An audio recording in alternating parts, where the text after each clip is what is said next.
ایک نوجوان نے مجھے بڑی گہری بات سنائی، میرا قریبی تعلق تھا، کہنے لگا گھر میں بڑا مسئلہ ہے، بڑی پریشانی ہے، ماں اور بیوی کا ماحول اتنا سخت ہو گیا ہے کہ نمٹ نہیں سکتا۔ آپ یقین کریں میں نے ڈیٹیل سے ساری چیز کو سٹڈی کیا، میرے پاس اتنا وقت نہیں ہوتا، پھر بھی میں نے اس فیملی کو پورا پڑھا تو غلطی نوجوان کی نکلی، نہ اس پہ اماں اعتبار کرتی ہے نہ بیوی اعتبار کرتی ہے۔ اس نے جھوٹ بول بول کے اس طرح کی ماحول پیدا کر دیا ہے کہ کوئی اس پر اعتماد کرنے کو تیار ہے۔ اگر آپ ناراض نہ ہو تو ایک بات کروں، پتہ ہے گھر میں ماحول کب خراب ہوتا ہے؟ باہر والے ہماری تقریر سنتے ہیں، گھر والے ہمارا عمل دیکھتے ہیں۔ جب وہ دیکھتے ہیں نا کہ یہ کس طرح کا شخص ہے، اس کے رویے، اس کا کردار، اس کا لب و لہجہ کتنا برا ہے اور یہ کردار کا کتنا کمزور ہے۔ اعلیٰ حضرت فرمایا کرتے تھے نیک وہ ہوتا ہے جس کی تنہائی صاف ستھری ہوتی ہے، اس لیے ماحول بگڑ جاتا ہے۔ یہ جو ہم کہتے ہیں نا میرے سجن بڑے بنتے ہیں پھر ٹوٹ جاتے ہیں، کچھ لوگ ایسے ہوتے ہیں جو ان کے پاس جاتا ہے انہی کا ہو جاتا ہے، وہ کہیں اور کے قابل کیوں بھلا؟ اس لیے کہ ان کے کردار میں ٹھنڈک دیکھتا ہے، ان کے لب و لہجے میں مٹھاس دیکھتا ہے، اس شخص میں اتنی خوبصورتی دیکھتا ہے کہ اسی کا بن جاتا ہے۔ حضرت ابراہیم بن ادم کے پاس ایک نوجوان آیا، کہنے لگا میں گناہ کرنا چاہتا ہوں، فرمانے لگا بالکل کر، اللہ کا دیا ہوا رزق کھانا چھوڑ دے اور گناہ کر۔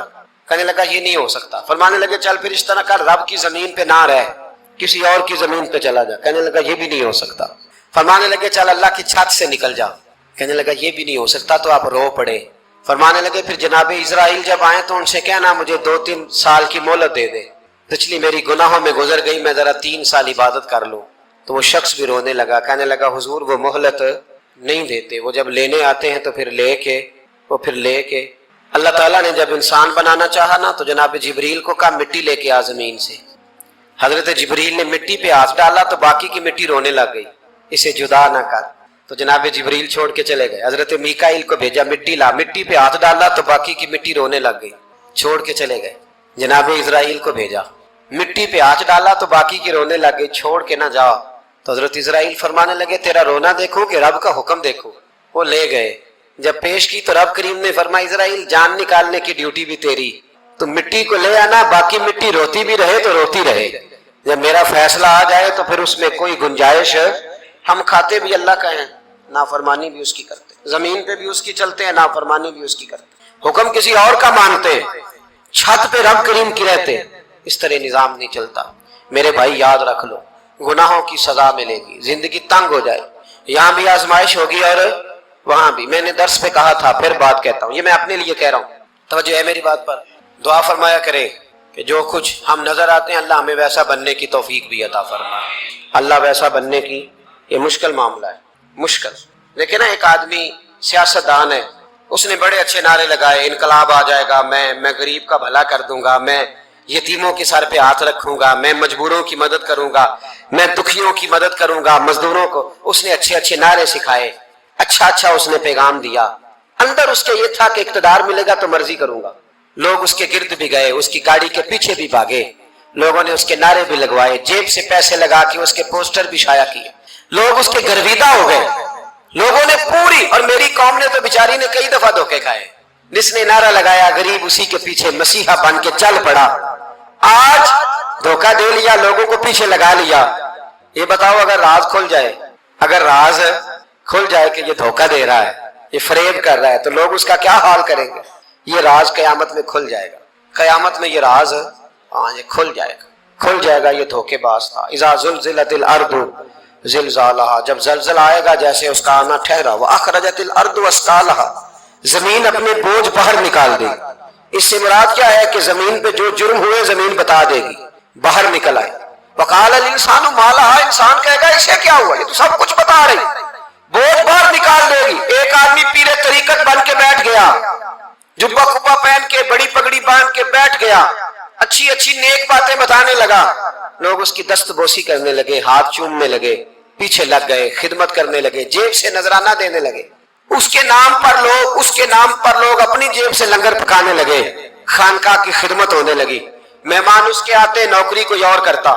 میں نے کہا تھا شاید اپنے لیے کہہ رہا ہوں، ڈیوٹیاں لوگ کرنے لگے، حالات بدلنے لگے، لیکن اس کے اندر تو چور تھا، وہ تو دکاندار تھا، تو یہاں جو اس کے پیچھے لگے تھے وہ تو سچے تھے، انہیں تو اجر ملے گا، لیکن اس کا جب راز کھلے گا تو بڑی رسوائی ہوگی، اس کا جب راز کھلے گا تو بڑی۔ ایک میری طرح کا دیندار تھا جو چہرے کا تو نیک تھا، اندر پتہ نہیں کیا کچھ تھا، ایک طوائف گزر رہی تھی، اس نے اس کو تبلیغ کر دی، کہنے لگا بس کر دے سیانی بن جا. تو کسی دانشور میں لکھا ہے اس نے بڑا سخت جواب دیا اس عورت نے. کہنے لگی بابا میں تو جو ہوں وہ نظر بھی آ رہی ہوں, تو بتا جو تو نظر آتا ہے وہ تو ہے کہ نہیں. اس بندے نے چیخ ماری اور بے ہوش ہو کے گر پڑا. تو لوگوں نے کہا بابا آج کسی صوفی کا کلام سنا ہے جو بے ہوش ہو گیا؟ تو اس نے کہا نہیں, آج طوائف کی بات سنی, طوائف کی. اور وہ عجیب بات کر گئی ہے, وہ کہہ گئی ہے میں تو جو ہوں میں نظر آ رہی ہوں, تو بھی تو بتا نا, تو بتا نا کہ تو دستار امامت پہن, تو بتا تو جو کہلاتا ہے تو وہ ہے کہ نہیں. یہ وقال الانسان ما لہا, یہ راز قیامت میں کھلے گا. ہم جو کچھ بتا رہے ہیں نا اپنی زبانوں سے, ہمیں اپنے گناہوں کا احساس ہونا چاہیے. ایسا نہ ہو کہ جب سزا ملے تو پھر اس طرح کی ملے کہ دوبارہ کسی کو کوئی منہ دکھانے کے قابل نہ رہے. میرے بھائی یاد رکھیں اور سمجھیں, گناہ انسان کی زندگی کو تنگ کرتے ہیں. میرے نبی پاک علیہ الصلوۃ والسلام نے فرمایا جب تو جھوٹ بولتا ہے تو تیرے فرشتے کرامن کاتبین سائڈ پہ ہو کے کھڑے ہو جاتے ہیں. جب تو زنا کرتا ہے تو تیرے اندر سے ایمان نکل جاتا ہے. اور نبی پاک علیہ الصلوۃ والسلام نے فرمایا جب میری قوم میں ناانصافی عام ہو جائے گی تو قتل بھی عام ہو جائے گا. اور سن لو, لکھ لینا یہ حدیث دل کی تختی پر. نبی پاک علیہ السلام نے فرمایا جب میری قوم میں بے حیائی اور بدکاری عام ہو جائے گی تو 2 سزائیں اللہ دے گا. ایک تو جوان موتیں آئیں گی, جوان بچے کچھ بھی نہیں دیکھا چلے گئے. اور دوسری سزا اللہ یہ دے گا کہ ایسی بیماریاں آئیں گی جن کا علاج نہیں ملے گا, ایسے امراض پھوٹ پڑیں گے. اگرچہ میں آپ کو ایسی تقریر بھی سنا سکتا تھا جس پہ آپ بہت زیادہ محظوظ ہوتے, پر میں نے اس جمعے میں ایسا موضوع چنا ہے جس کا ہمیں خاص ضرورت ہے. بھائی دیکھیں تو صحیح کہ ایسا تو نہیں کہ ہم ان عیبوں میں مبتلا ہیں. میرے نبی کریم علیہ السلام نے فرمایا جب تم نیکی کا حکم دینا اور برائی سے منع کرنا چھوڑ دو گے پھر اللہ تم پر ظالم حکمران مسلط کرے گا. اور اگلے لفظ اس سے بھی زیادہ سخت ہیں. محبوب فرمانے لگے پھر تمہاری نیک لوگ دعائیں بھی کریں گے تو اللہ وقتی طور پر ان کی دعاؤں کو بھی قبول نہیں فرمائے گا, اس لیے کہ تم لوگوں نے نیکی کا حکم دینا اور بھلائی سے روکنا چھوڑ دیا. عزیزو یاد رکھو جب گناہ عام ہوتے تو پھر حالات بدلتے اور لوگوں کو سزا ملتی ہے ان کے گناہوں کی. بلکہ یہاں تک لکھا ہے کہ نیت خراب ہو تو سزا شروع ہو جاتی. کیا خراب ہو بولیے گا, نیت بھی خراب ہو تو سزا. حضرت رومی کہتے ہیں کہ ایک بادشاہ کو پتہ چل گیا کہ ایک آدمی نے بڑا اچھا باغ لگایا ہے, خوبصورت باغ ہے, مالٹے کا کنوں کا باغ, بڑا پیارا. بادشاہ نے کہا ذرا جا کے دیکھتا ہوں. بادشاہ سلامت باغ دیکھنے آئے. تو اب وہ مزدور آدمی تھا, عام آدمی تھا جس نے باغ لگایا, کسان تھا. اس کو کہا کہ چند کنوں توڑ کے لایا تو بڑے پیارے لگے. 1-2 اور لایا, کھائے, بڑے میٹھے, بڑے پیارے, بڑے توانا, بڑا مزہ آیا. تو بادشاہ کے دل میں خیال آیا کہ اس پہ قبضہ نہ کر لوں باغ پہ. ہمارے یہاں نا کرائے پہ دکان دیتا نا مالک, تو جب کسی غریب کی چل جاتی ہے کہتا ہے تو خالی کر, میں نے خود ڈال لی ہے. چل گئی نا اس کی. حالانکہ رزق اپنے اپنے نصیب کا ہے, رزق اپنے اپنے نصیب کا ہے, جس کو اللہ تعالیٰ چاہتا ہے عطا کرتا ہے. تو اس کو کہا کہ اور توڑ کے لا, اور دل میں خیال ہے کہ یار اتنا اچھا باغ ہے قبضہ کر لیتے ہیں. ہماری حکومتیں قبضہ کر لیتی ہیں کہ کوئی چیز اچھی لگ جائے. اب وہ کسان 2-3 کنوں توڑ کے لایا, اس نے کھائے تو کھٹے نکلے, ترش تھے. کہنے لگا تجھے کیا ہو گیا ہے؟ تو بندہ بڑا صاحب دل تھا, کہنے لگا میں تو ٹھیک ہوں, آپ اپنی نیت سے پوچھیں کہیں خراب تو نہیں ہو گئی. تو کنوں میں بھی اس کا اثر آ گیا ہے. اپنی نیتیں بگڑ جائیں نا, نیتیں. اب ایک بات کہنے لگا ہوں, غور سے سننا. جب تک 2 بھائی اکٹھے کاروبار کرتے ہیں نیت ہوتی ہے کہ ہمارا گھر چلے گا, تب تک اللہ برکت دیتا ہے. اور جب اپنی اپنی جیبیں سمیٹنے لگ جاتے ہیں نا کہ یہ میرا 5,000 ہے, آج میں گیا تھا اگرائی کرنے, یہ میرا 10,000 ہے, آج میں نے محنت زیادہ کی, جب وہ ٹٹولنے لگتے ہیں پھر اس دکان سے بھی برکت اٹھ جاتی ہے, پھر وہاں سے بھی برکت چلی جاتی ہے. فَإِنَّ لَهُ مَعِيشَةً ضَنْكَ, فرمایا جب تو میں منہ پھیر لیتا ہے پھر تیری زندگی اللہ تنگ کر دے, پھر وہاں سے بھی برکت, خوبصورتی, اثر اٹھ جاتا ہے. ایک سنار نے گلی میں ایک یتیم چھوٹے سے بچے کو گھومتے دیکھا تو سنار بے اولاد تھا, بچے کو اٹھا کے گھر لے آیا. 18 سال اس بچے کی پرورش کی, اس کو پالا پوسا, جوان کیا. سنار کے پاس وہ دکان پہ چلا جاتا, وہ کئی دفعہ دکان پہ رہتا, کئی دفعہ گھر میں رہتا. ایک دفعہ وہ دکان پہ تھا, بچہ گھر تھا, 18 سال کا جوان, اس کی بیوی اکیلی تھی. وہ جس نے ماں بن کے پالا تھا اس نے اسی پہ حملہ کر دیا, اس کا بازو بری نیت سے تھاما, بیوی چیخی. تھوڑی دیر گزری تو وہ نوجوان پیروں میں بیٹھ گیا, کہنے لگا اماں پتہ نہیں مجھے کیا ہوا. شام کو سنار آیا, بیوی چیخنے لگی, چلانے لگی, کہنے لگی آج عجیب بات ہوئی, جس کو میں نے جگر کا خون دے دے کے پالا اسی نے گندی نظر ڈالی.